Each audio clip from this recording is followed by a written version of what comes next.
Welcome back, my friend, for the CATx Blueprint. What if the right training could unlock commercial restoration jobs that you're missing out on? The right training. This isn't residential with just bigger toys. It's a tougher game. It's got higher stakes.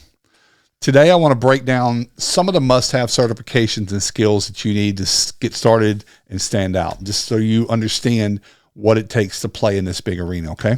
So let's get started. First up is going to be your core industry certifications. IICRC is the bedrock, and you should absolutely have some of the following certifications to be doing any restoration, and certainly any commercial restoration. That's going to be your WRT, Water Restoration Technician, and your ASD, Applied Structural Drying. Those usually come together in a combo. I recommend you taking them at the same time. They're going to unlock so many things about the drying of structures if you're doing more water than anything else. If you're doing fire, you need to have the FST, the fire and smoke for soot, for cleanup and things like that. So you're going to be coming across mold. And even if you aren't doing a lot of mold, I love taking the AMRT certification and putting that into your arsenal, because there's so much in there about other things from bacteria and aerosolization of soot and your drying, and as well as a lot to learn about setting up containments and critical barriers and things like that. Then there may be some others that you want to have in there. HST for health and safety. Those are your IICRC certs that you should absolutely have, whether you're doing commercial or not. I would say they're not even optional. Your customer, your client, is probably going to want you to see those. Homeowners don't ask for certifications. Sometimes commercial clients would like to know that they're hiring the right people so they can start to trust you. The next up is still going to be within the IICRC offering of certifications, and that's going to be your CDS, Commercial Drying Specialist. So that's going to be getting into some of the larger scale drying, understanding the complexities of larger cubic foot spaces, and then the differences on how to judge when to use what kind of equipment, whether it be LGRs or to use desiccants. And then, of course, you get into generators. So commercial drying, completely different, but you've got to be on your game because these customers are expecting you to know how to be efficient and quick on their drying. Fire, same thing. You're going to need to know some other things. You might need to know about Xactimate. Not a lot of commercial jobs require, or even you will be recommending to use Xactimate. Time and materials is the way that we prefer to teach people to do commercial work. It's easiest, most transparent. It's also the most beneficial in helping the client daily understand their burn rate. Xactimate, not so much. So you're going to want to really learn those types of billing methods. I'm going to want to recommend that you get to know some of the OSHA certifications. You certainly want to have your OSHA 10 and possibly your OSHA 40. Those are your general boilerplate understanding of health, life, and safety when workers are present. I'm going to recommend HAZWOPER. That's a 40-hour class. It's hands-on. That's for some of those biohazard situations you come across. Your customer might have had a biohazard issue on their property, and they're going to need you to have good clarity on HST, health, life, and safety measures and occupational safety for your jobs. And HAZWOPER teaches you a lot of those things. You might look into confined space. You might be getting into some places in commercial properties where you're in an attic or an large HVAC systems, or crawl spaces of commercial properties, just like you would residential. Confined space training is critical to know when you're in a confined space and what you need to do when you're in there to protect all those that are working.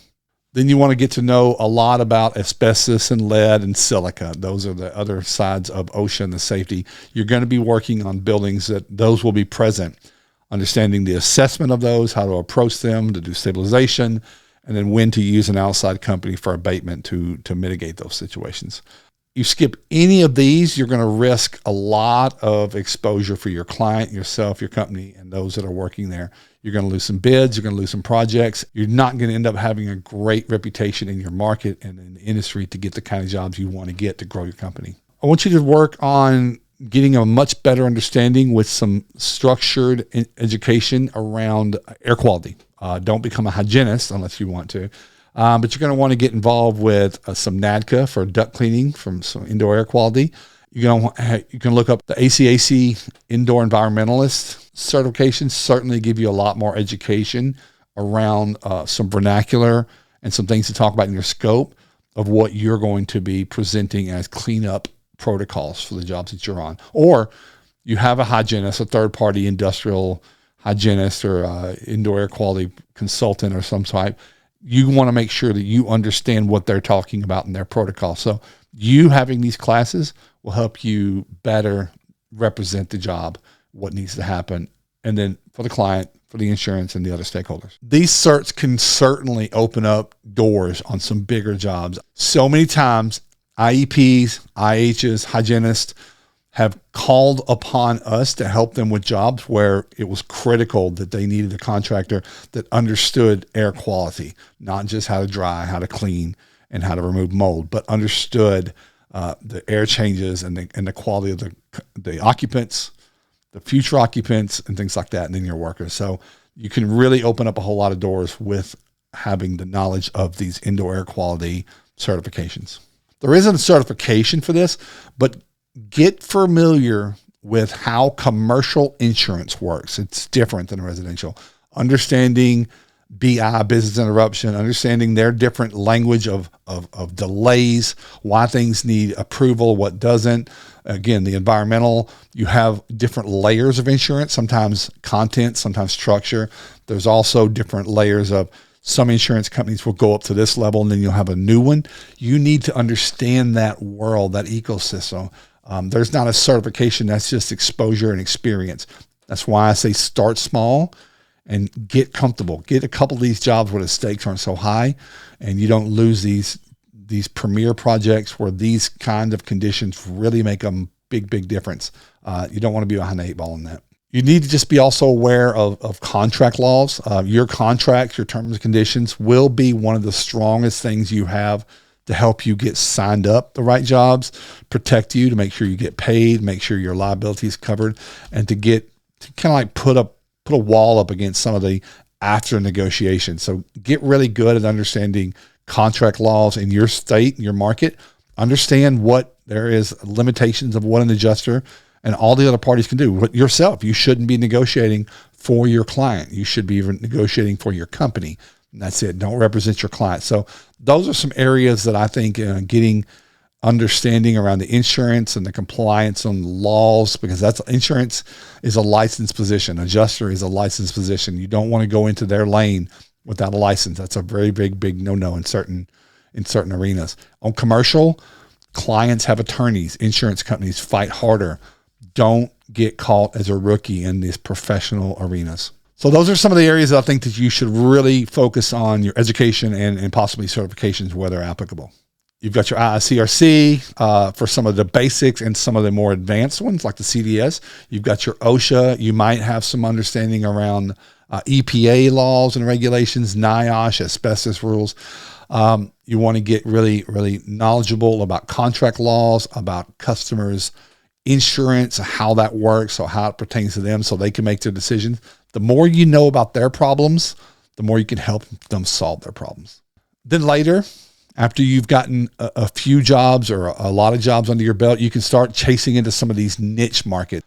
That might be healthcare, that might be hospitality, maybe government buildings. They have their own complexities, their own issues, military bases. Those aren't going to be where you start. Those are like your brown belts. So you need to get your white belt and your blue belt and your yellow belt first. But those come along. Those come from those that stick around and continue to hone their craft. But later on, you can start chasing those. What I'm trying to say is it's a build-up game. I know you want the big ones, but just figure out what you don't know early on with the smaller ones. Make some errors, make some mistakes, and then move up to some of the more complex jobs. Certainly the larger jobs with profit and revenue and the bigger relationships that take you to bigger things.